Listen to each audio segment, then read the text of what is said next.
Hi friends, ఈరోజు మనము బెల్లంతో మినపసుండలు చేద్దాము.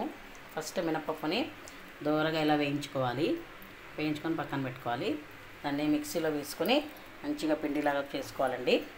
చేసుకున్న తర్వాత మన 2 స్పూన్లు మినపప్పు తీసుకున్నప్పుడు కొంచెం వేగేటప్పుడు కొంచెం 2 కప్పుల మినపప్పు తీసుకున్నప్పుడు 2 స్పూన్లు బియ్యం కూడా వేయాలండి. తర్వాత 2 కప్పుల బెల్లం వేసి కొన్ని నీళ్లు పోసి కొంచెం తీగ పాకం వచ్చే వరకు పాకం పట్టాలండి. పాకం పట్టిన తర్వాత ఆ పాకాన్ని ఈ పిండిలో పోసేయాలండి.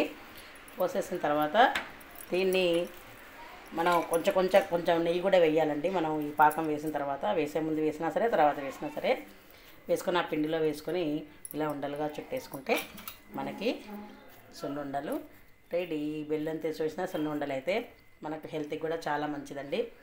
మినప సున్నుండలు అనేవి ఆరోగ్యానికి చాలా మంచిది. నా ఛానల్ సబ్స్క్రైబ్ చేయని వాళ్ళు దయచేసి సబ్స్క్రైబ్ చేసుకోండి ఫ్రెండ్స్. Okay friends, bye.